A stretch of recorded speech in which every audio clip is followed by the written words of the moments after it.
Olá, mi carinhos, como estás? Eu espero que muito bem. Eu por aqui, como sempre, muito feliz por estar com vocês. Vocês que são muito especiais e que escolheram a eletiva Spanglish. Espero que esteja sendo bem construtivo para vocês. E hoje a gente vai dar início ao nosso, digamos, ao nosso grupo de estudo que nós vamos chamar carinhosamente de hermanos ou companheiros, nossos companheiros. Se você prestar atenção, nos nossos últimos encontros de espanhol, a gente falou sobre a arte latina, né? As artes plásticas, a arte musical, também vimos poetas e hoje a gente vai ver um pouco na nossa aula 18, vamos começar a falar sobre o sentimento latino-americano, ou seja, quem são nossos hermanos latinos? E a gente vai dar início ao nosso projetinho dentro da nossa ação, dentro da letiva que se chama companheiros. Afinal, a gente tem muitos companheiros por aí. Então, quem são nossos hermanos latinos? Vamos para a tela, para aí eu vou conversando, vou explicando e aí vocês vão entendendo melhor, né? Então, aqui tem um mapinha da América Latina, tirado do... Opa! Um rato, por favor. Colocar aqui na caneta. Então, aqui, hoje nós iremos estudar sobre a América Latina. Vamos entender por que é importante essa identificação com a América Latina aqui dentro da aula eletiva, porque lá no nosso próximo encontro a gente vai afunilar e compreender o espanhol dentro de Rondônia. O que acontece? Então, aí está o mapa da América Latina. E vamos ver a América Latina e o sentimento de pertencimento. Como é que esse sentimento de pertencimento vai aparecer nos poemas, nos textos, nas crônicas de escritores latino-americanos? E como é que esses textos são cobrados no Enem, né? Porque preparando para a vida a gente está aqui com as nossas conversas e tudo mais. E vamos ver também um pouco sobre a sugestão que eu dei na aula anterior. Eu pedi, gente, se possível, olhe um pouco la música América Latina de La Calle 13, porque essa canção é muito bonita e fala exatamente do que a gente vem trabalhando, que é esse sentimento de quê? De pertencimento à América Latina. Afinal, a América Latina é uma forma de regionalização da América que considera fatores políticos, econômicos e culturais. Ela é formada por 33 nações da América. Historicamente, essa região era habitada por povos originários. Por isso que quando a gente está aqui sempre falando dos povos originários, quando a gente pensa na cultura, quando a gente fala do México, quando a gente fala do Chile, Argentina, o que a gente pode notar é que quando existe uma criticidade maior, o artista fala sobre os povos originários. Sendo posteriormente ocupada por exploradores europeus, com destaque para portugueses e espanhóis. Tá falando da nossa história aqui também, né? A região da América Latina é fortemente marcada pela biodiversidade natural e pela presença de vastas jazidas minerais. O setor primário é o principal da economia latino-americana. Gente, nós somos latino-americanos? Sim, claro. Esse território é geograficamente muito diverso, em razão de sua vasta dimensão latitudinal. A população latino-americana tem influência indígena, africana e europeia, né? Por conta do quê? Dos espanhóis. A cultura local possui aspectos das três matrizes citadas, porque se a gente fala da nossa, olha aqui para mim, se a gente fala da nossa história aqui no Brasil, né? A gente tem que retomar sim essas três matrizes, porque por isso que é tão importante a gente saber pelo menos um pouco, ou dentro das escolas, saber um pouco sobre a literatura, sobre a nossa origem. Se a gente fala sobre a nossa origem, a gente tem que saber um pouco sobre a literatura africana também, não é? Aqui nas aulas de espanhol vocês estão vendo sobre a literatura e a produção dos povos latino-americanos, e tudo isso diz respeito também à nossa cultura, não é? Então, tanto vai nos fortalecer enquanto pessoas que temos essa identidade, como também vai nos ajudar a interagir com essas pessoas que estão aí no nosso cotidiano, né?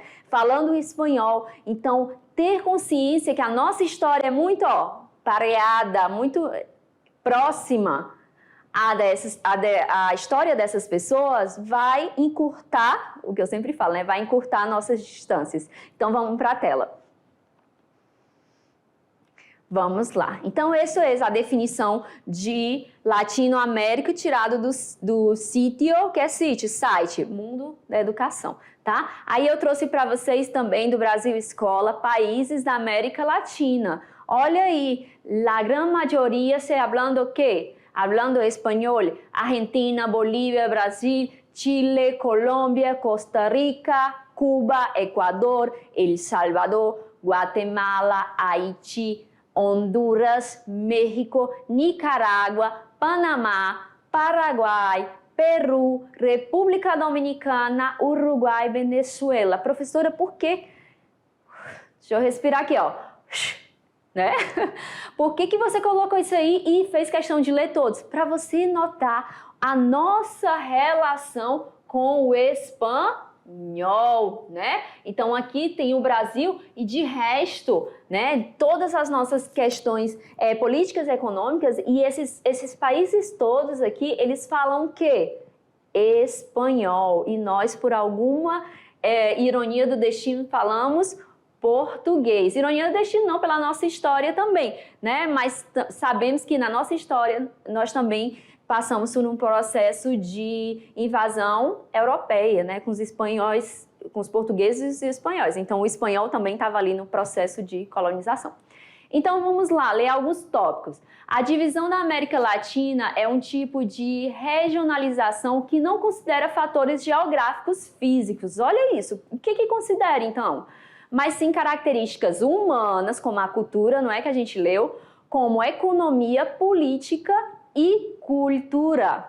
O território latino-americano compreende desde a península de Yucatán, passando pelo istmo do Panamá e todo o interior da América do Sul, até a chamada Terra do Fogo. Próxima. O período histórico de colonização da América Latina foi marcado por parte das metrópoles europeias pela exploração intensa de recursos naturais. É nossa história aqui junto com a história dos nossos companheiros, não é? Os colegas, os companheiros que estão aí do seu lado, os seus colegas bolivianos, venezuelanos. O período mais recente e moderno da América Latina é caracterizado pelo estabelecimento da República e da democracia em diversos países. É uma das... Latinoamérica em espanhol corresponde aos países da América que possuem como língua oficial o português, o francês e o espanhol. Línguas que têm origem no latim. O inglês e o holandês também aparecem em menor escala. Gente, eu coloquei alguns pontos aqui, mas isso aqui é matéria que você vê com seu professor lá de quê? De geografia, de história, mas existe a intertextualidade também, né? A interdisciplinaridade, melhor dizendo. A gente traz aqui porque tem tudo a ver com o espanhol. O português é falado no Brasil, o francês é falado no Haiti e ilhas do Caribe, e o espanhol é falado nos restantes países. Alguns países ainda falam inglês, como Guiana e Jamaica, além do Suriname, que fala holandês. Então, assim, o espanhol, como a gente viu, né? O espanhol tá forte aqui junto ao português e ao francês e alguns lugares como inglês também. Além dos idiomas europeus, existem outros idiomas falados em países de descendência indígena, como crioulo, quechua, guarani, aimará, nahuatlê, dentre outras. Porque até mesmo aqui dentro do Brasil, quando a gente fala de língua, a gente sabe que tem ainda as línguas que são as línguas do quê? Dos povos originários, dos indígenas. Então, nesses lugares também tem as línguas faladas por esses povos. Olha aqui para mim, volta aqui. Quando a gente fala, se a gente parou um pouquinho para pensar sobre o sentimento latino-americano e é óbvio que eu precisei trazer algum conceito do que é América Latina, né? Vimos um mapa, vimos que não é formado por território, né? Não é formado por questões culturais, políticas, isso que vai determinar quem faz parte da América Latina e nós estamos lá, não é mesmo? E eu trouxe para vocês aqui, ó, o sentimento latino-americano nos textos. Olha o nome que tem bem ali. Alguém de vocês conhece, ou o professor, a professora, também conhece um rapaz, um homem que foi muito significativo para nós, um artista riquíssimo chamado Belchior? Muito bem, o Belchior, já caiu canções do Belchior no Enem. E ele tem uma canção muito conhecida que fala, né, que faz referência a ser latino-americano, né? Então, olha para vocês ficarem atentos como é importante a gente ter essa consciência e essa identidade cultural. Vamos lá para a tela? Então, gente,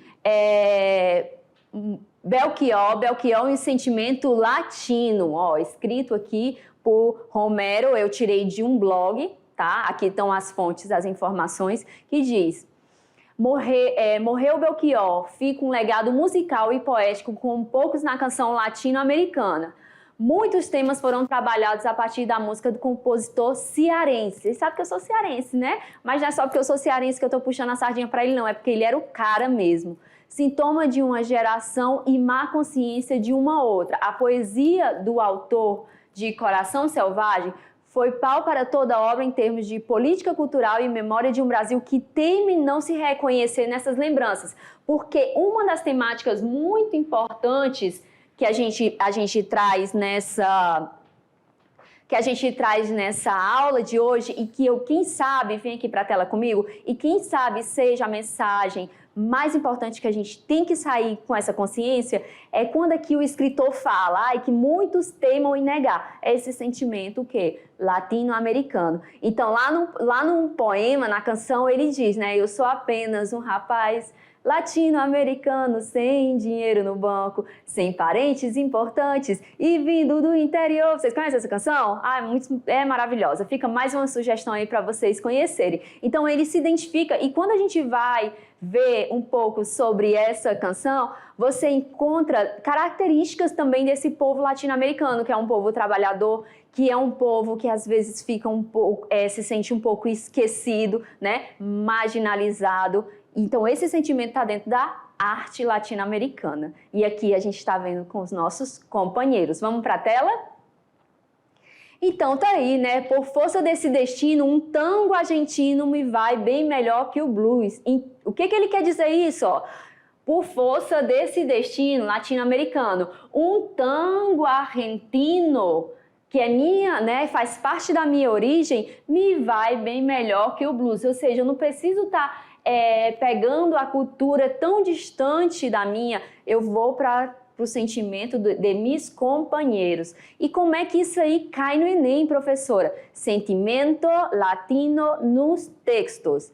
Olha aqui, bem aqui eu organizei, eu vou até fazer assim para ficar mais claro, né? É um poema escrito em versos, eu acabei de olhar aqui todas as suas referências e vou para o poema.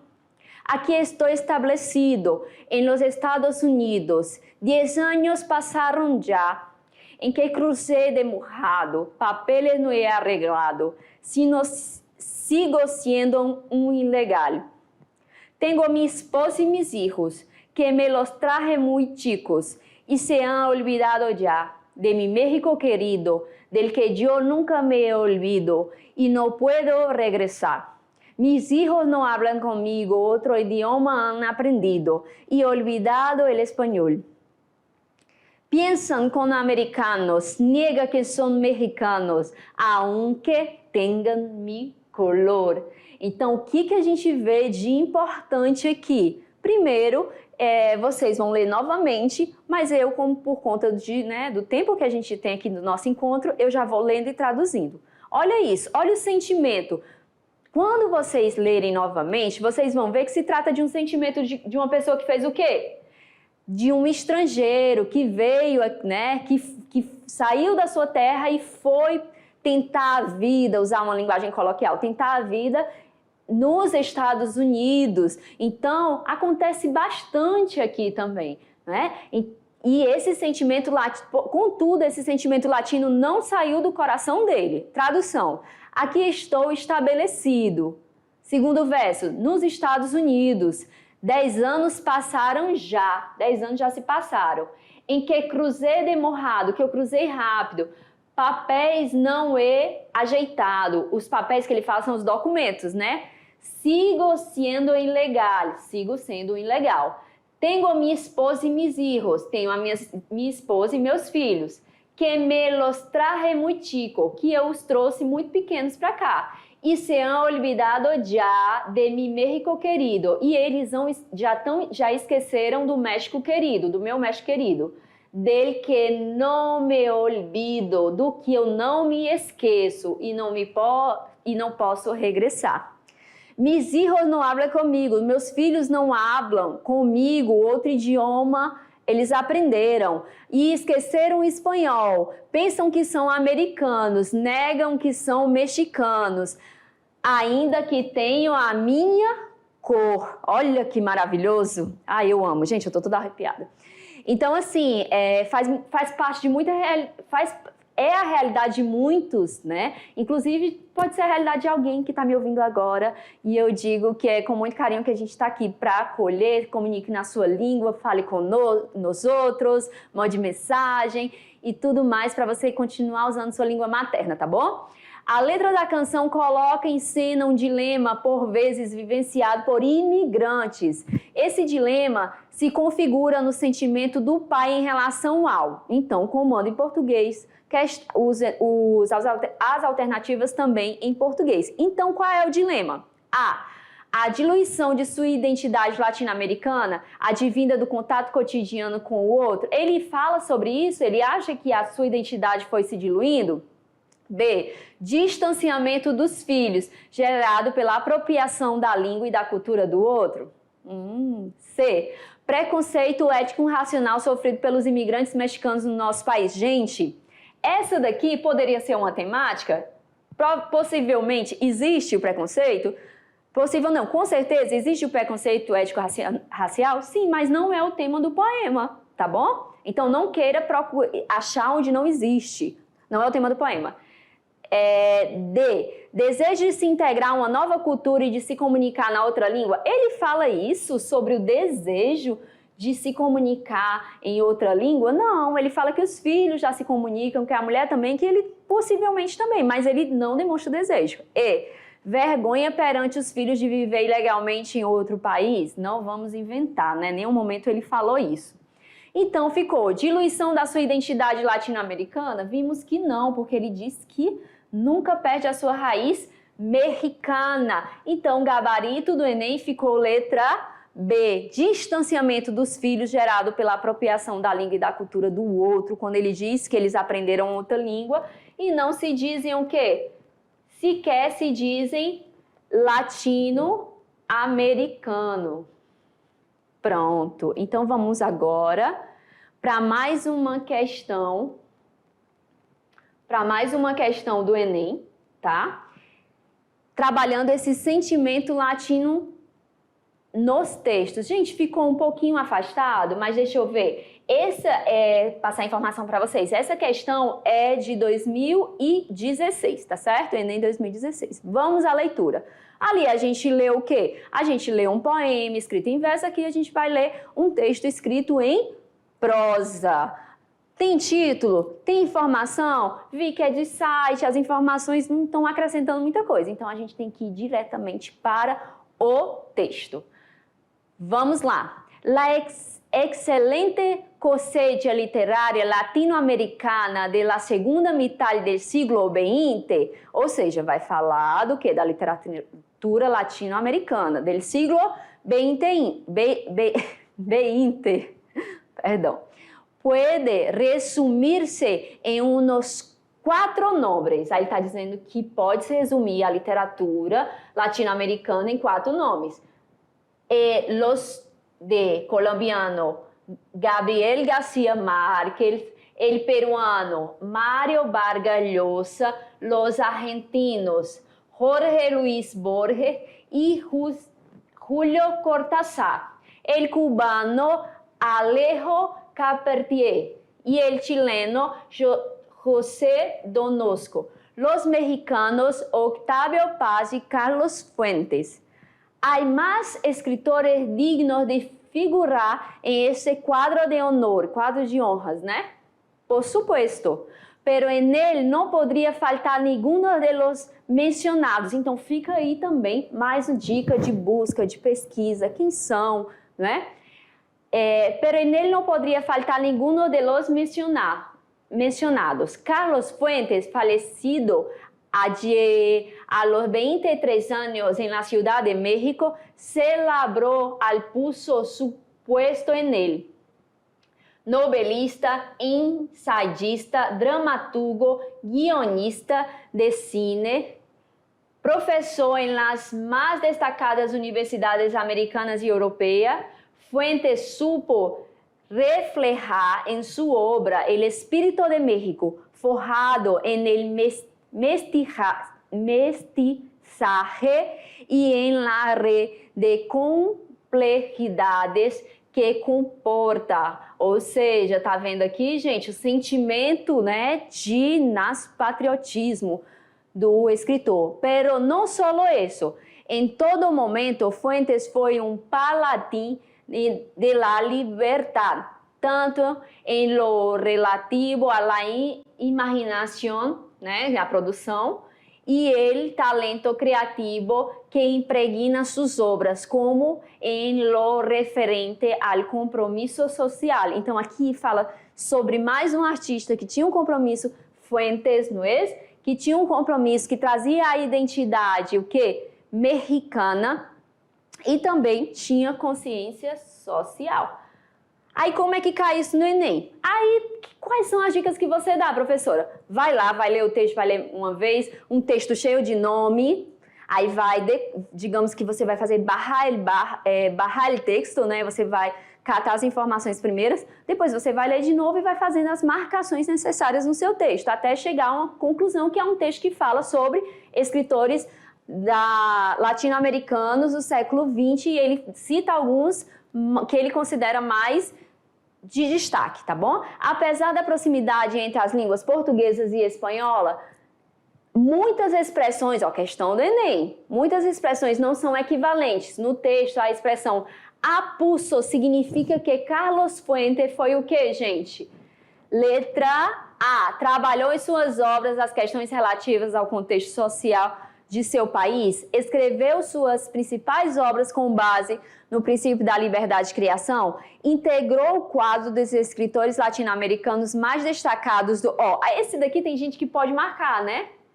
Pensa, eu vou marcar essa daqui, porque realmente está falando. Mas olha o comando da questão. Ele não está perguntando o que o texto trata, qual é o objetivo do texto, ele está fazendo uma pergunta específica. Ele quer saber o que é a expressão apuso indica sobre Carlos Fuentes. Então, qual é a dica? Quando ele pergunta sobre um vocábulo específico, o que você tem que fazer? Você tem que voltar no texto, identificar esse vocábulo e contextualizar para chegar à alternativa D. Alcançou o devido reconhecimento literário dentro e fora do país por meio próprio, gabarito letra D, tá bom?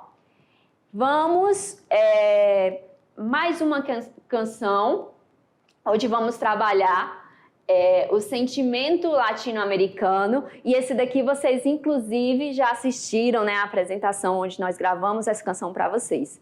E olha quem é que canta esta canção, sim, Mercedes Sosa. Vamos à canção, então. Canción com todo. Olha o sentimento latino aqui, o sentimento principal quando se fala em temática de identificação de propriedade latino-americana, que é o quê? Que é a intenção de unificar, não é assim, o sentimento, fazer parte.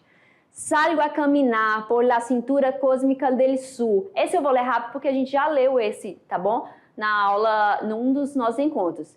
Pis en la región más vegetal del tiempo y de la luz. Sinto al caminhar toda la pie América em mi pé, ou seja, o pé da América é meu pé. E anda em mi sangue um rio que libera em mi voz su caudal. Sol de Alto Perú, rosto Bolívia extraño y soledad. Un verde Brasil besa a mi Chile, cobre mineral. Subo desde el sur hasta la extraña América y total. Pura raíz de un grito destinado a crecer y a estallar. Todas las voces todas, todas las manos todas, toda la sangre puede, se canción en el viento. Canta comigo, canta, hermano americano, libera tu esperança com um grito em la voz. Então, a canção Com Todos é uma canção latino-americana, sem dúvida, traz a temática que a gente está trabalhando hoje, muito divulgada e consagrada pela voz da cantora argentina Mercedes Sosa. Ó, aqui é uma questão do Enem. Com relação à América Latina, seus versos expressam: já está incluso com um gabarito, né? Desejo de integração entre os povos, muito bem. Entusiasmo para caminhar pela região, valorização dos recursos naturais, esforços para liberar. Gente, você pode até ficar em dúvida sobre essa, só que lembra que aqui ó, é o desejo de integrar, quando ele fala canta, canção para todos, vamos juntos, fala sobre o Brasil e fala sobre outros lugares como Chile, Bolívia, Peru. E a gente vai agora... Deixa eu pegar aqui a minha folhinha, porque eu tinha um negócio muito importante para falar para vocês. Eu peguei até aqui essa dica. Aí pode ficar aqui na tela que eu quero falar para vocês. Vocês lembram que eu pedi para vocês pesquisarem, né? Então, eu trouxe aqui um textinho que fala sobre Calle 13. Espero que vocês tenham pesquisado. Deixa eu voltar para a tela rapidinho, que eu deixei o meu controle aqui, que eu quero passar a imagem para vocês, tá certo? Então, ficou aí. Embora eu saiba que vocês já pesquisaram, que alguns seguiram a sugerência de saber sobre o grupo Calle 13, eu preparei para vocês no materialzinho, então vocês podem ler quem não seguiu, né, essa dica. E tudo bem, foi procurar outro artista que lhe encantasse. Tem a oportunidade de ler agora no material também, que está impresso para vocês, tá bom? Então chegou um momento de mão na massa. Esse mão na massa vai ser o quê? O planejamento da nossa ação dentro da eletiva, uma ação que a gente está chamando de quê? Companheiros. A gente começou agora a estudar América Latina, tudo isso, para chegar nessa ideia que a gente faz parte de uma mesma coisa, não é não? Então, o professor, que é parceiro, a professora também, estamos sempre juntos, repassando as mensagens e tudo mais, vai orientar a todos aí na sala como é que vocês vão fazer hoje. Mas eu já vou adiantando que hoje é dia de planejamento. Vocês vão planejar essa ação, tá certo? O que a gente vai fazer, professora? Tem toda a orientação, mas eu gostaria de ler para vocês rapidinho aqui. Vocês deverão reunir-se em grupos e discutir o impacto das pessoas hispanohablantes no seu cotidiano. Quem são essas pessoas, em quais momentos os estudantes têm contato? Então, assim, o que vocês vão fazer? Vocês vão se reunir, vão sentar em grupo e vão começar a pensar sobre o impacto de hispanohablantes latino-americanos no seu cotidiano. Você conhece algum boliviano? Você tem origem boliviana? Qual é o impacto dessas pessoas na sua vida, na sua vida, no seu cotidiano? Depois de conversar, vocês vão elaborar perguntas, porque vocês farão uma entrevista a essas pessoas. Aí, quando vocês iniciaram a aula assistindo um vídeo do YouTube, não foi? Fala onde nesse vídeo tinha essa questão das pessoas falando sobre as dificuldades que sentiram quando chegaram aqui no Brasil. Então, é essa espécie de entrevista que a gente vai fazer, tá bom? Mas hoje vocês vão planejar essa entrevista e antes de dentro no planejamento, o primeiro passo, óbvio, é sentar, pensar um pouco, discutir e anotar as perguntas. Depois, hoje também, a professora vai dizer para vocês e o professor todo o passo a passo, que é anotar quem vai ficar responsável pelo quê e tudo mais, tá, carinhos? É porque a professora gosta de falar, quer deixar tudo muito claro, mas se tiver alguma dúvida, já sabe, Manda mensagem, professor e professora, meus carinhos, maestros queridos, qualquer coisa eu tô por aqui, tá bom? Mande uma mensagem que eu tiro todas as dúvidas e é um prazer estar aqui com vós. Beijos, hasta la próxima!